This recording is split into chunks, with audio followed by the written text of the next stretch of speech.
Hi there, it's me, Jordan Van Haslo. Welcome to Jordan Van Haslo and Friends live on Hot 702.5 FM Las Vegas. Let's get on with the show.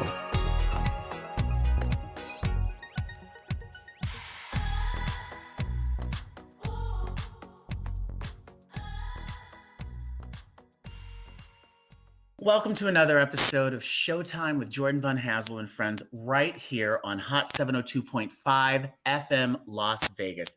I am so excited to introduce you all to a new friend. This woman has had one of the most interesting professional and personal journeys of anyone that I've ever interviewed, I think, here on the show. We know her from television and films such as Seven Brides for Seven Brothers and Witness for the Prosecution and Twilight Zone and all these wonderful game shows and even soap operas. And she also has a really, really interesting background in foreign relations, spending a lot of time getting both her parents as well as her grandmother out of Soviet Lithuania and to Los Angeles, where she had an amazing, amazing, amazing career. She wrote it all in a book that came out a couple of years ago called Consider Your Ass Kissed, which I think is probably the most amazing book title since Irma Bombeck's When You Look Like Your Passport Photo, It's Time to Come Home. And that experience all led up to a state dinner with the Lithuanian president, first lady, and ambassador at her home, which, did I mention, is the old Rita Hayworth, Orson Welles estate. I almost don't even know where to begin, so I'm just going to begin with welcoming our guest, the wonderful Ruta Lee. Hello, Ruta. Thank you so much for being here. Jordan, I am so delighted to be with you. It's a great, great pleasure. And thank you for sharing your time and your audience with me. How nice to have new friends in the Las Vegas area. Woo! That's very exciting.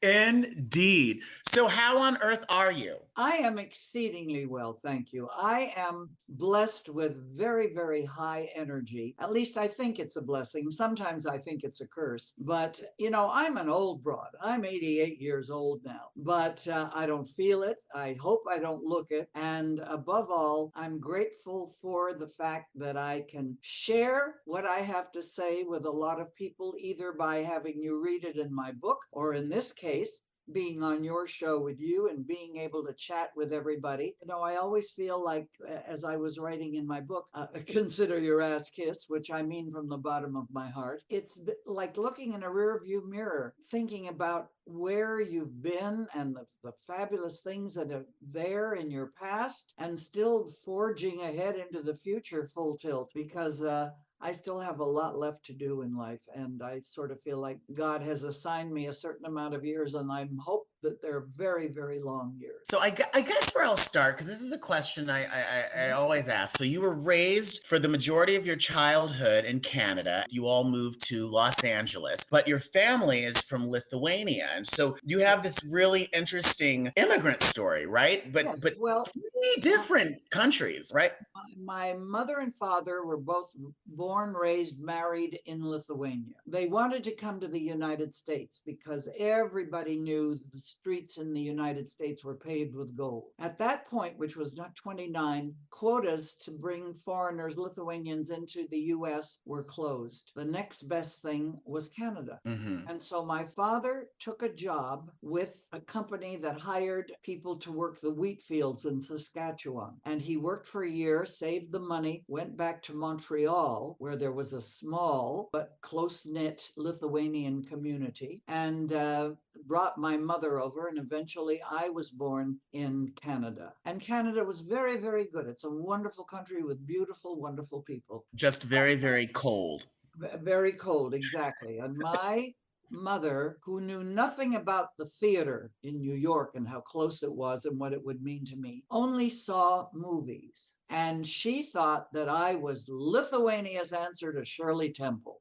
Therefore, by hook or by crook, they were going to get to Hollywood. And my father kept thinking Hollywood, Florida. And my mother said, no, no, no, no, no, Hollywood, California. And amazingly enough, it was miraculous that we were able to get visas for my parents to come, because after the war, the Second World War, all visas were going to displaced persons. But I think God meant for me to be in show business, because here is where I did most of my growing up. I mean, I was 10, I guess, when we arrived here. So therefore, almost the end of my grade school and then my beginning years in high school were all here. And I had been in Catholic parochial schools all of my childhood. And when I went to Immaculate Heart here in Hollywood, to be able to wear bobby socks was amazing, because we always had those high collared, long sleeve, black, droopy uniforms, you know. It was heaven. And then my father used to have to drive me to Immaculate Heart, which is in the center of Hollywood. And I'd have to sit on the bus bench waiting for him to pick me up after work when he was done. So they discovered that Hollywood High, that remarkable place, had a school bus. And I used to ride on the school bus with Ricky and David Nelson every day. Woo, that was pretty exciting. Was that You know, I got so much wonderful experience at Hollywood High, because the drama teacher and my dancing teacher, Helen Pointer, gave me kind of free rein to put together the Easter show or the Thanksgiving show or the Christmas show or whatever. And so I felt like I was becoming not just an actress and dancer and singer, but a producer as well, in putting stuff together. And so I thank my teachers for doing all that for me. But above all, the most of my thanks of prayer go to my kindergarten teacher in Montreal, because she went to my mother and said, Mary, your daughter is different than all of the other students that I have in my kindergarten class, preschool. She is a little sassier, a little more, you know, and I loved people and still do. I love people. And she said, give her lessons, give her dancing lessons or music lessons. Or so I got my lessons, and I got piano lessons, which I hated. And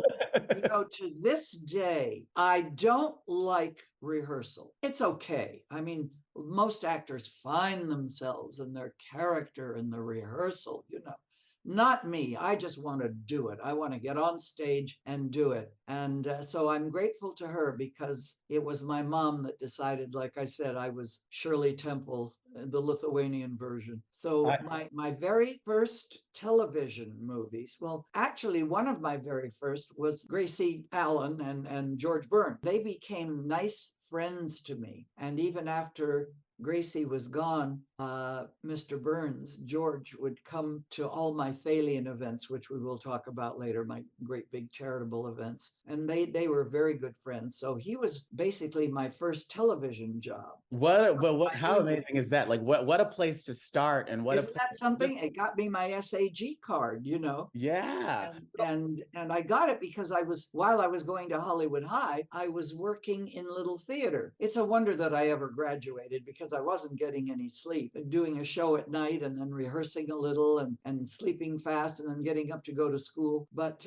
it was a great experience. And my first movie job was, of course, I think still one of the best experiences of my life, was Seven Brides for Seven Brothers, which holds up so beautifully. And stop and think, Jordan, those were the days when we didn't have the 2-day weekends. We worked on Seven Brides 6 days a week. Oh, yes. And almost a year in production, you know, by the time you had the rehearsals and shooting. And you know what you'll find interesting, Jordy, is that we shot it in 2 processes. Okay. Every scene had to be set up in 2 different ways. First one was for widescreen. The second one was for CinemaScope. So every scene had to be shot twice, 3, 4 times, you know, whatever it took. So 6 days a week, 3, 4 times, you're doing all that Michael Kidd choreography. But Michael Kidd was the greatest guy in the world.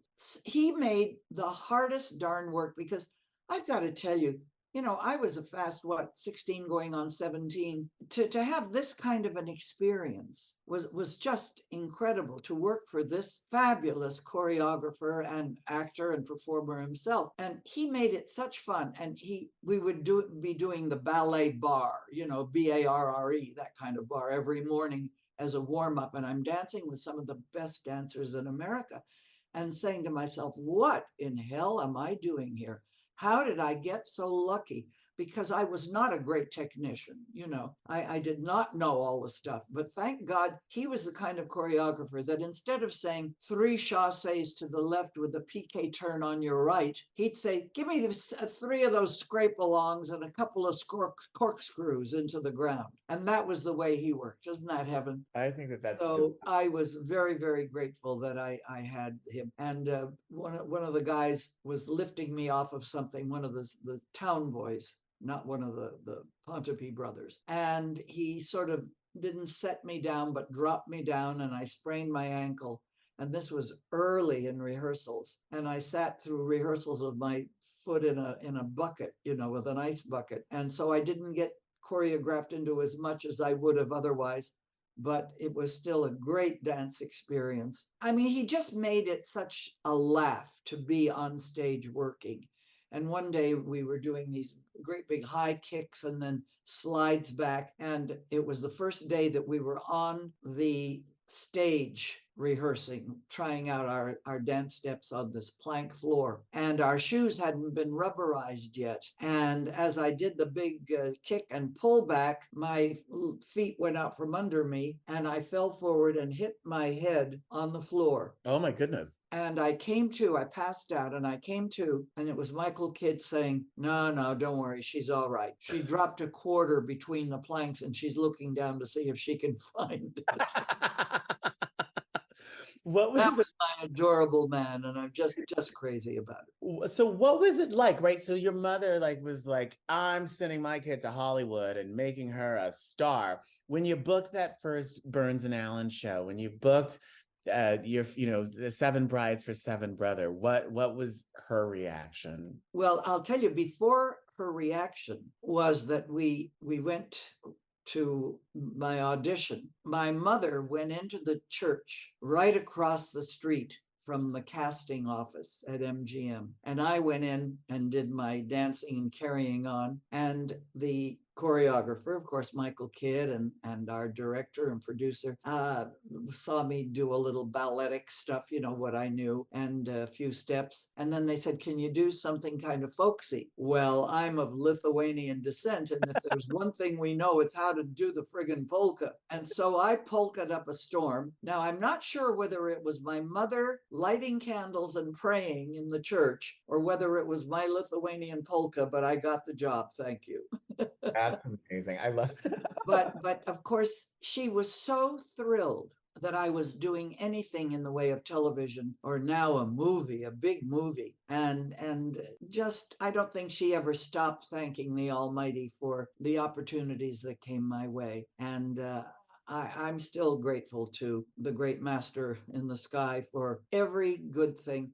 And some of the things in my life weren't so necessarily terrific and good.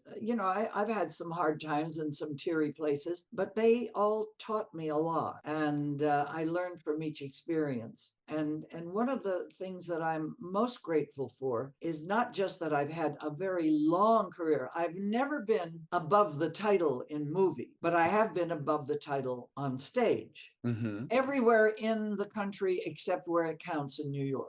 So what can I say? Well, there's still time.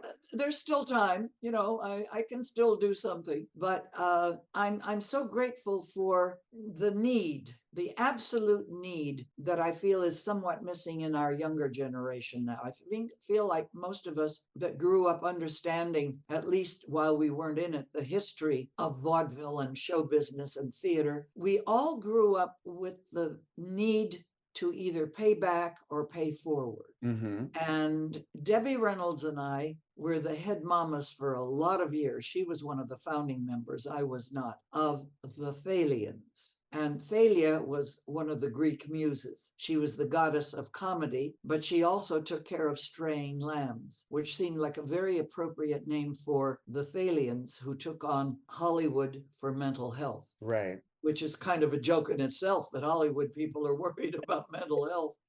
But we've done it for a lot of years, almost 70 years now. We've been doing this, Jordan. Yeah, And I was, really kind of researching the Thalians, and I thought it was so fascinating because my understanding, it was a group of entertainers, and their goal was to come together to kind of dispel the media narrative that everyone in show business are a bunch of like ne'er-do-well hedonists. Yeah, that's precisely, you said it nicely. We were considered sex-minded, hard-drinking, pot-smoking asses that had nothing to contribute to society. And they said, we get together and we hang out and we sing around the piano and we sing and we have drinks. And why don't we put a show together and invite people and raise money for a worthwhile charity? So they did exactly that, and they sent out Jane Mansfield and Mamie Van Doren, the two biggest bra sizes in Hollywood, right? And they came back to the meeting saying, well, all the good diseases have been taken. And therefore, we found a doctor that deals with emotionally disturbed children, which he described as a rotting apple in a barrel, that it will contaminate the whole barrel if you don't fix it. And so we took on children first, and 18 years later built the first building that went in at the Cedars-Sinai complex here in Los Angeles. And it was the Thalians Community Mental Health Center. Oh, that's and fantastic. Then we started dealing in everything from research and most importantly, treatment from pediatric through geriatric patients. Yeah. Then, a lot of years later, someone came to me and said, Ruta, you raised over $30 to $50 million for mental health. You're missing a boat on something. And I said, what is that? And he said, our returning veterans. You're doing nothing about our returning veterans. And suddenly a light dawned on all of us. And I had a meeting with Debbie and some of our principals that donate a lot of money to us. And we switched our focus to these beautiful young men and women who are willing to put their lives on the line, no matter what hellhole we send them to in this terrible, crazy world of ours. And yet sometimes they come home and they're forgotten, or they slip through the cracks and they don't get the attention. And America should be giving them the very best we have to offer. And sometimes they don't get it. And so I have great regard for every organization that deals with our returning vets, because if ever there were people in this world that deserve our help, it's those who aren't afraid to die for us if asked. Absolutely. And yet they're not taken care of. So we joined Operation Mend at UCLA. OpMend heals the broken and fractured bodies of these beautiful young people, and we Thalians deal with the broken and fractured mind and spirit. And we just last week honored somebody wonderful. Mind you, we've honored everybody from Frank Sinatra through Lucille Ball, through Carol Burnett, through everybody, Sammy Davis Jr., Count Basie. We had the best people in the world. But I've got to tell you, maybe this was one of our most important honorees, and that's Gary Sinise. Oh my goodness! Has spent all of his time all and about the energy veterans. Doing for the veterans. Yeah. And I'm so proud because he's a big fan of Clint Eastwood's, and Clint Eastwood was our honoree just a couple of years ago. And so Gary is kind of stepping into his shoes. And I know that Clint would be very, very proud to share the honor and the work that it might take to do what he does, Yeah. I'm going to go back a little bit, though, because I find this really fascinating that you guys keyed in on mental health, because I mean, really, mental health, until pretty recently, like mental health was something that no one really talked about, right? The idea of like going to see a therapist, going to see a psychiatrist was like, the worst thing that you could do, right? You don't want to end up in the nut house. Was it just when the quote, the proverbial nut house, when you guys were first saying this is going to be our task, this is going to be our cause.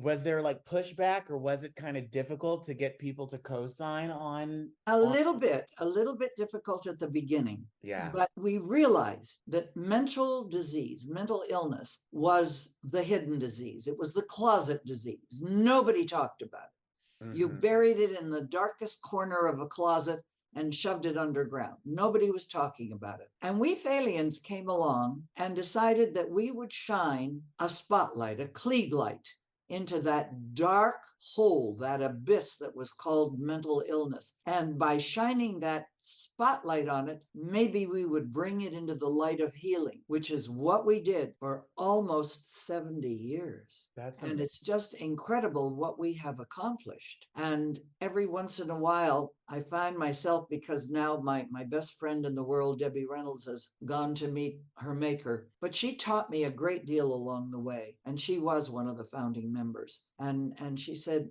Ruta, you can ask anybody in this world for any damn thing you need, so long as it isn't for yourself, but Mm-hmm. for a charity, for somebody else. And she was so right. And people learn that along the way, which was kind of wonderful, and we get so much help. And I'm so proud and honored that people do give big bucks, little bucks, whatever they can. And the title of my book, George Pinocchio, whom you may know as the red carpet man for ABC television. Mm-hmm. And he's a very, very dear friend, like one of my kids, I call him. And he said that I should use the title because for the many, many years that he has been coming and is on our board of directors, what can I say to people who give to my charity, except from the bottom of my heart, and I mean it, consider your ass kissed. I mean, it's kind of a joke, and some people take it a little too literally and a little too seriously. And to those people in the deep South who kind of get a little nervous about using the word ass, I keep saying, hey, people, look in your Bible. If Jesus could ride into Jerusalem on his ass, I can kiss it. And therefore, don't take yourself or what I'm saying so seriously. Just take it with the love and the appreciation that it comes with. So that's what I mean by my book title, Consider Your Ass Kissed. Because I appreciate anybody that turned the set on because we're chatting today, or that came to a movie to see me, or came to the theater to see me in person. Consider your ass kissed. I love that. I absolutely love that. So it seems to me that like the move to Los Angeles, you took like a fish to water, because you seem to be almost the ultimate Hollywood socialite to a certain extent. You know everybody, you knew everybody, you worked with everybody, you got everyone to donate and all of that. What was there, like I always think, just going back to what we were talking about, just about like immigrant culture. So like I mentor a film student who's in college right now, and his mother was born in Turkey. And so his father was American, his mother's from Turkey. And he always, we have conversations just about what it is to like kind of be of multiple cultures. He's born and raised in Santa Monica, being of multiple cultures, more than one culture, and how, he'll be in environments where, it's mostly Turkish people, and he almost kind of feels like a bit of a fraud, because it's like, well, I don't speak the language completely fluently, and I'm looked at as like, oh, you're kind of the American. But then when he's like in American cultures, and and in Santa Monica, he sort of feels like an outsider. As somebody who kind of has this mix of, your parents are immigrants from Lithuania, you spent, a good chunk of your childhood, not just in Canada, but in Quebec, right? And Quebec has its own distinct culture. And then coming to Los Angeles, which definitely has its own culture.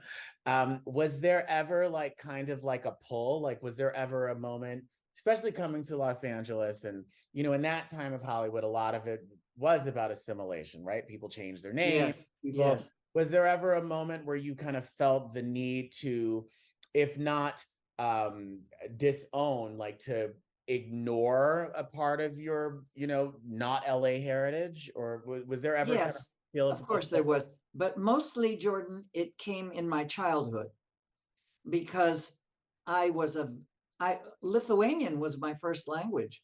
I learned to speak English by playing with the kids in the streets.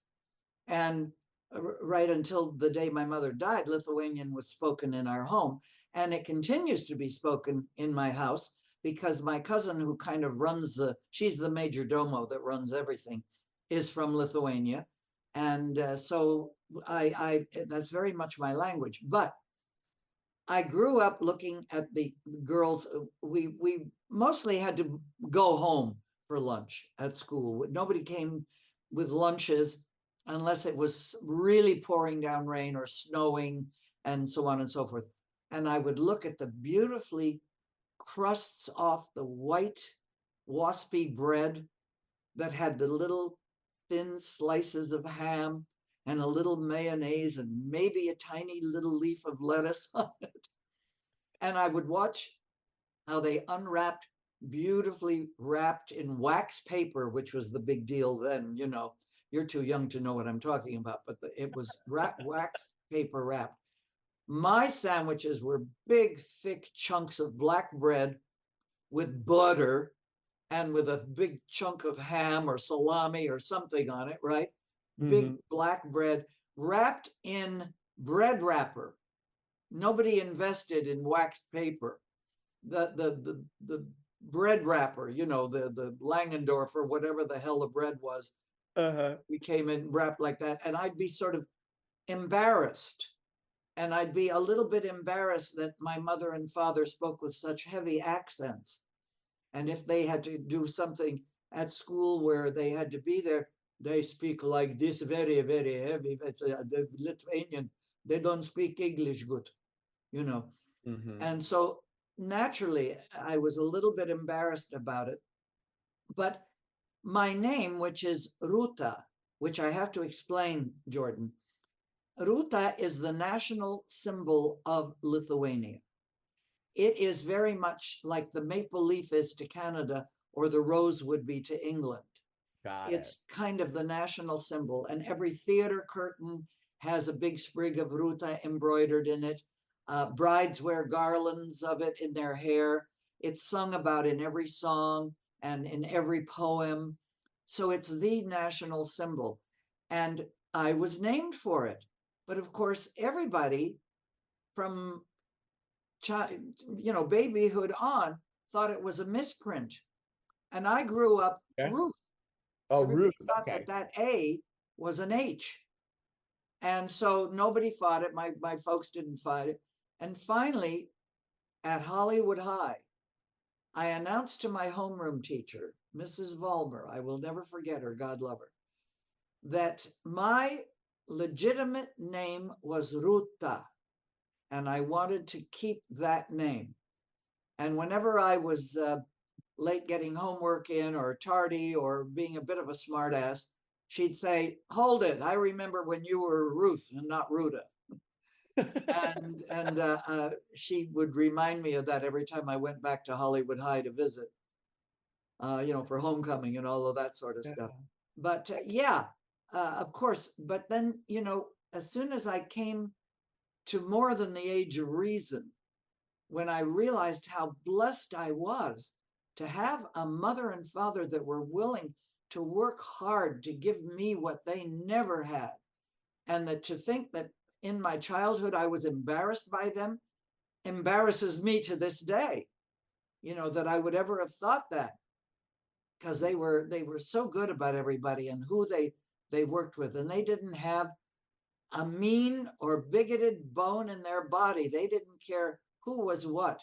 I grew up with everybody assuming I was Jewish because my father was in the garment industry and I grew up in show business. And so where else are you but Jewish, right? Right. So there you are. So I really had fabulous parents, and it took me until I had to be well into my late teens when I realized how very blessed I was. Yeah. Well, it's difficult when you're a child, right? Especially when you're young. You just Oh want yeah. to get in, right? You just Oh, want to, like, nothing kids is are so mean. I can't get over it. I keep assuming that children are all darling little people. Bull.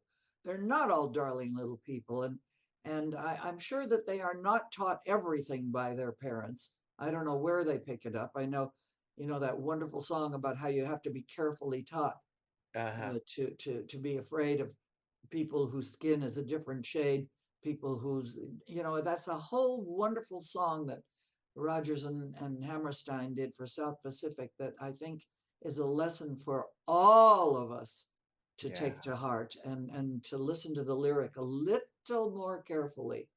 totally. I think it's difficult when you're a child though, because like your school and your local community is your entire universe, right? Like You're if right. someone's like a jackass to you now, you can just say, you know what? I'm going to another restaurant for lunch. I can't deal with you. But when you're a kid, it's just Monday Yeah, through Friday, that's your world. And if yeah. you're ostracized, if you're whatever, like that's the world you just have to live in. You're Yeah. you're absolutely correct. And how are we going to bring tolerance and love back into our everyday life? I mean, I'm shocked by what's going on now. I I stop and think about how difficult it was for my grandparents who, for no reason at all, they were not the intelligentsia. These were not the scholars and the teachers and the writers and the musicians. These were farm people. They were, I guess, considered wealthy because they had a cow. That's the kind of farm people they were. And yet these people, when the communists took over in all of those Eastern European countries, Mm-hmm. they were shipped off to Siberia. My grandfather, along with the other men on the cattle car that they were being sent on the 6-week trip to Siberia, gathered the women and the children. They'd huddle them into the center of the train, the car, and his legs were frozen. And when he got off at a way station and they took off his boots, as the flesh came off with them, and he died. And my grandmother was sent on to Siberia and lived somehow, somehow survived. And my God bless my mother for finding her, thanks to the Red Cross, in Siberia and sending packages. We were allowed to send 40-pound packages then. Wow. A pound of lard, a pound of coffee, a pound of tea, a pound of sugar to make up 40 pounds and clothes. We had lots of clothes we could send. At the beginning, they let you send old clothes, used clothes, which was great. After that, they allowed you only new clothes onto which they could add a tariff, for receiving. But this old lady walked across most of Siberia trying to find the rest of her family that had been deported. And eventually she was permitted, after 15 years in Siberia, she was permitted to go back to Lithuania, which she chose to do. And there she lived with one of my cousins. She never learned to read or write. She never went to school. And we got a letter that my grandmother had been told by the local doctor that she was dying. She was old, to prepare to die. And she sent a letter through my cousin, who wrote, thanking us for the packages that we had sent that helped sustain them in their lives, and thanked us for the clothes for her to be laid out in, because every Eastern European lady had to have a black skirt, a white or black blouse, the babushka to tie on the hair, a white apron. If it had a little lace fringe or something on it, then that was heaven. And she was thanking us for that. And my mother was in a spate of tears when I got home from Warner Brothers, where I was working that day. And I went into a spate of tears, and I went out with friends that night. And the more wine they poured to get me out of the blues, the more evident it became that I had to do something really dramatic, Yeah. because I wanted to see my grandmother, if indeed she was alive, because it took anywhere from 3 to 6 weeks for a letter to reach us from Lithuania. Had you ever And met her as a child or no? never, never. They were all in Lithuania. And we were in Canada and then the United States. So stop and think. Here she is in Lithuania, and I'm becoming a starlet in Hollywood. The juxtaposition is rather amazing. And I was the first, because I became a citizen of the United States when I turned 16. Mm-hmm. And I was the first to make out vizovs. And a vizov is an invitation written in beautiful malarkey, written in English, Russian, and Lithuanian that says, "Dear grandmama, you're old and you're becoming a burden to the state and to your family, and the climate is so much better in warm California than in Lithuania. I want you to come and live with me, and I will cover all expenses." This had to be notarized. Okay. The notary seal then got sent to the city, and the city seal went on the notary seal. Then it got sent to Sacramento, and the state seal got put on these 3 sheets of paper. Then you sent the whole thing to the State Department in Washington, and they put their seal on it. Now these 3 sheets of paper are now 4 inches thick with ribbons. You sent it to her. She took it to the local commissar, who took a look at it, was dazzled by the ribbons, would say "Niet," and you'd have to start all over again 6 months later. Wow. And I did that for 12 years. So I was tenacious, or my mother was, because she was the one that kept reminding me and insisting me that I had to do that. And so when we got this letter that she was dying and could be dead for all we know, I came home from the dinner out, slightly wine soaked, and placed a call to you won't know because you're too young, but some of your listeners might know. There was person to person calling, and you Yeah. paid twice as much for the call if you got your party. But if you didn't get your party, you didn't pay for the call.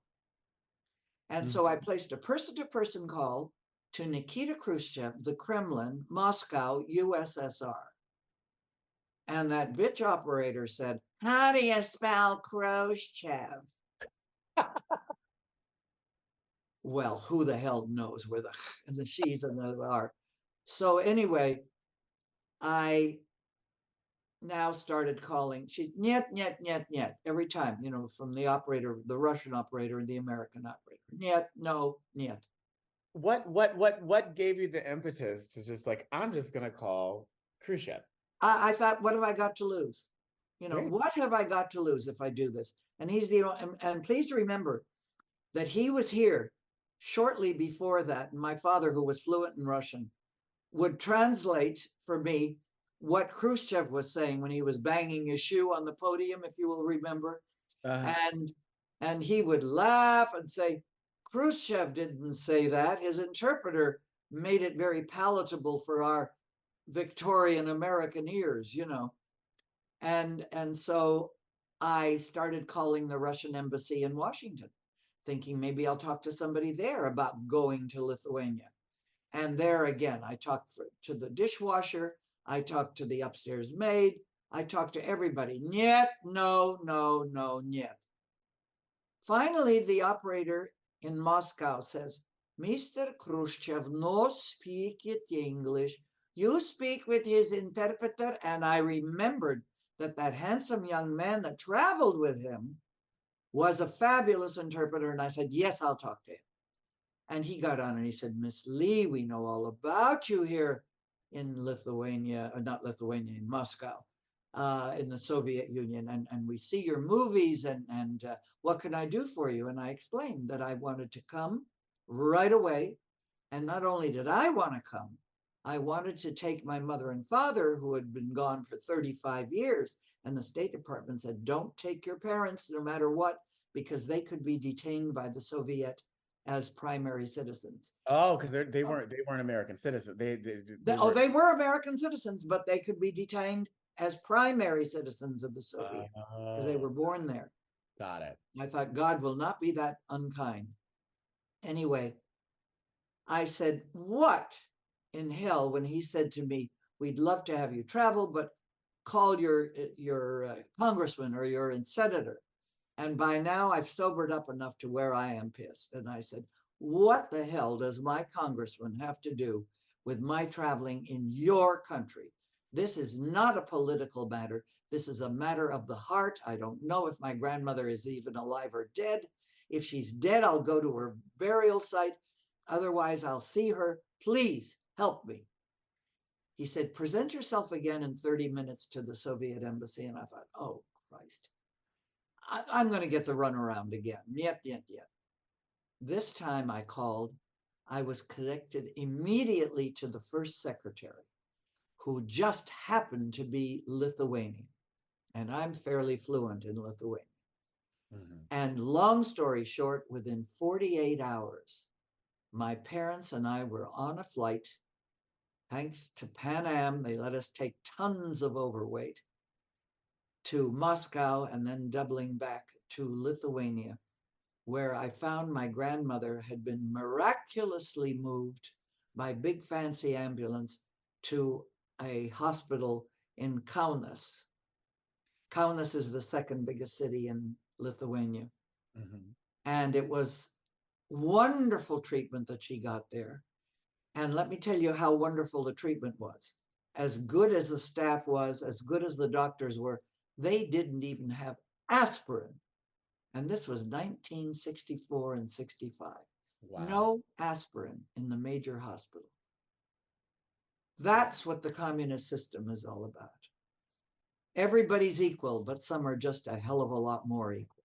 Yeah. And I'm so terrified of how so many of our people in the United States and all over the world, not just here, but in Lithuania as well, have had it so good since the liberation from the communists of any of the countries, those Far Eastern countries, that they have no concept of what it is to live under that system. And, you know, we think, oh, well, gee, maybe there are other ways. That first rung on that ladder towards communism is the first one that you don't want to take. Yeah.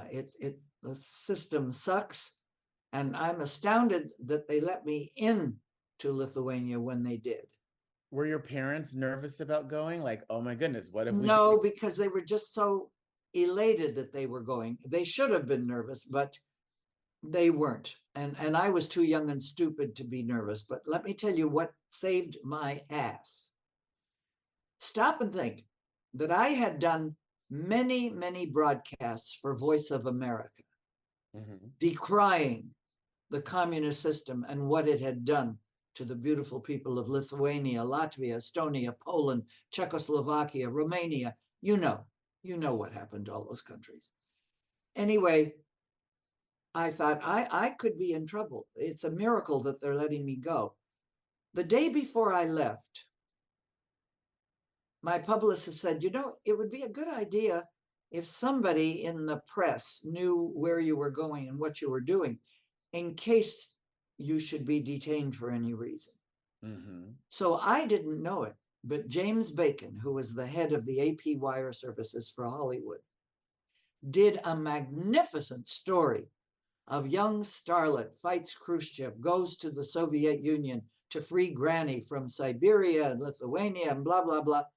And this story made headlines worldwide, including Japan, including the Far East, including the Arabic countries, including everything. And so, what did the authorities have to do but smile and be nice to me?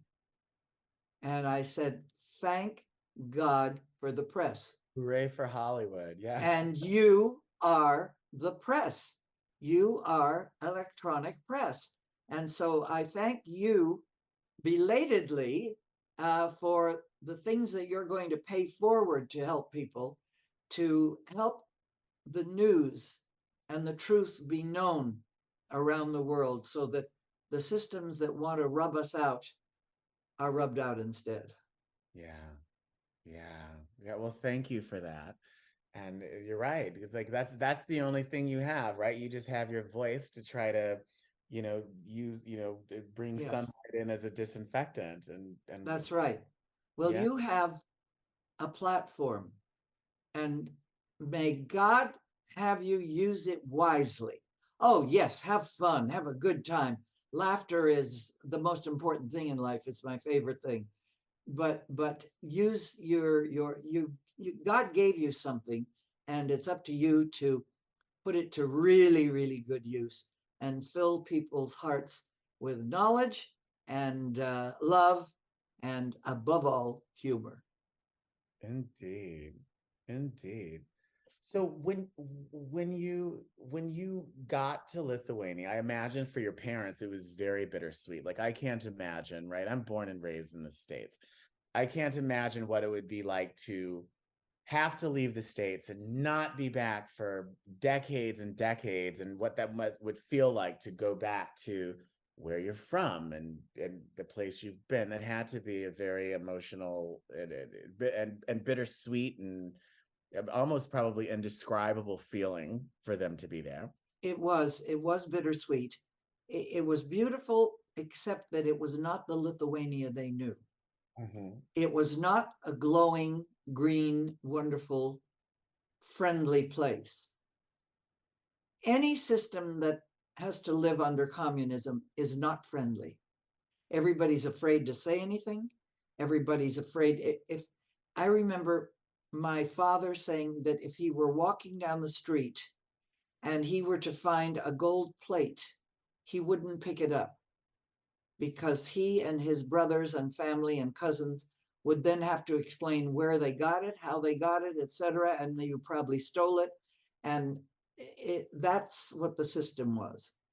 And it was dark and dreary, and everything was gray and black and dark green and dark blue. You never saw color either in the summer or the winter. I was there both seasons.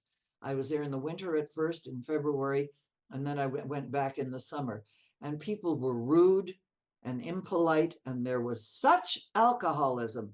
And I swear I would have been the prime alcoholic, because the only warmth you got was from the moonshine that you made at home, that was it. And when I went back after Lithuania liberated itself, and I salute the young people that fell under the tractors and the tanks that were being driven and the guns that shot them down. And they fought for that freedom. It was hard won, and they got it. And Lithuania and Latvia and Estonia are all liberated now, as is Poland and many of the other countries. And I just have to say, salute those young people, those beautiful young people that cared enough about their country. And now, when you go back to Lithuania, it's beautiful. And I was invited to the White House, the Lithuanian White House, and I was awarded the honors, the highest honors that Lithuania can bestow on a citizen. And that was for bringing the name of Lithuania into the foreground, because most of the people in this country never heard of a Lithuania. It was some weird country from an operetta, that you thought existed. and and so they saluted me with that, and I had the joy of entertaining that president, Valdas Adamkus, at my house for a dinner party for about 60 people. And he was just wonderful. And at a big event the following evening at one of the grand hotels, uh, I presented him with the All American tribute, which was a white cowboy hat, because we know the good guys always wore white, the bad guys wore the black hats, right? Yeah. So that's a treasure that he loved, and was just marvelous. He mentored, like you are mentoring your Turkish friend. He mentored a Lithuanian whose name is Gintas Nauseda. And he was recently in the United States and had one day only that he had to accomplish a lot of work in California, here in Los Angeles. And on his list of to do was to visit with Ruta Lee, because I had met him in Lithuania when I was there. And so I had a luncheon for him and a small party of people. And what was interesting to me Jordan, is that the previous president, Valdas Adamkus, who, by the way, was the American dream story because it was the American story come true.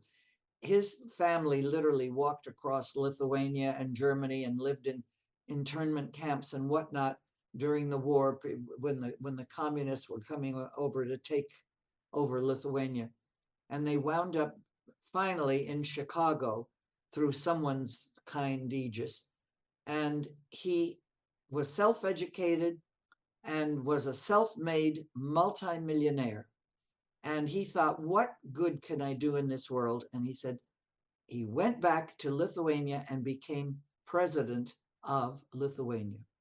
He mentored this following president, Nausėda, and they were up for dinner, and the security people came the day before, our security people, and went through the house and talked about the menu and looked at the bathrooms and did everything they're supposed to do. And then, of course, I invited them for lunch to sit in a room with the rest of the entourage that was traveling with him. And I remembered that if there was security for the previous president, I wasn't aware of it. Nobody came and said, we need to go through the house or know, what your menu is going to be and who's preparing and that sort of thing. So I'm wondering if it's the Russian war with the Ukraine that did that. I don't know.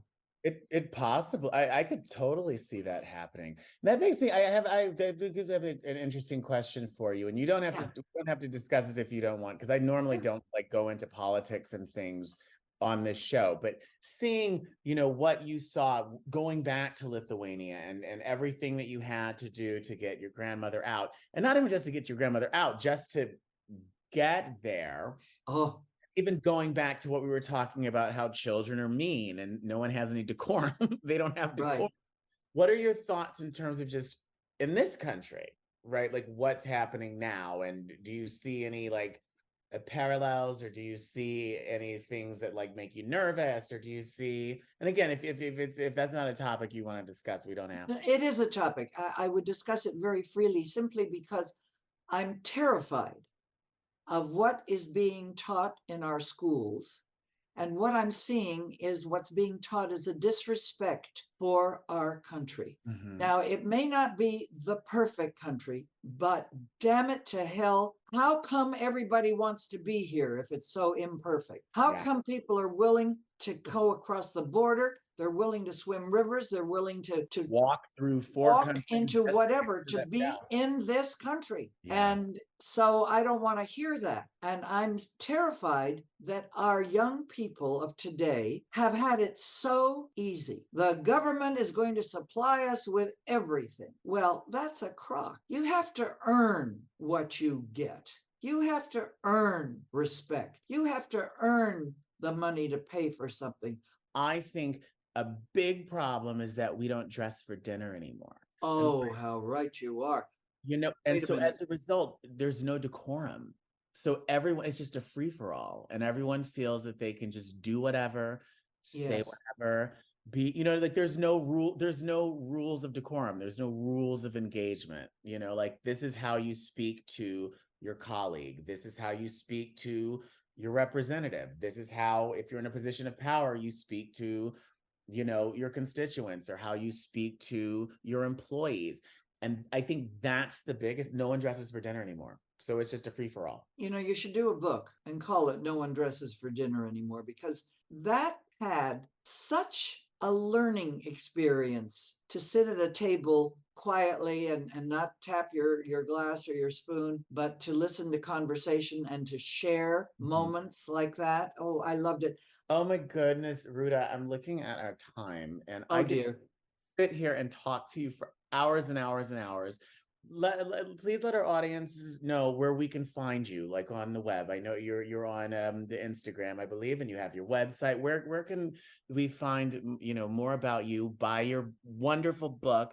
Thank you so much. Well, of course, you can find me on my site. And so that's there's Amazon. RutaLee.com, right? RutaLee.com. RutaLee.com, exactly. I can't tell you how much I've enjoyed this. And Mr. Jose Maldonado, thank you for keeping me on the air. I didn't drift off to Henderson or wherever else you are. The station itself is right off the strip on the newly named Liberace Avenue. They finally nice. gave him his own street. It's like right across the street from like Las Vegas Country Club. We're like right. How lovely. Well, my darling, we have to sit down in person and have a sip of wine or vodka or tea or whatever you like. I so look forward to meeting you in the flesh. And thank you both for being so generous with your time, your talent, and your lovely audience today. And all I can do is wish everybody a beautiful Christmas season and a very, very happy Hanukkah. And above all, please, God, give us a peace-filled new year.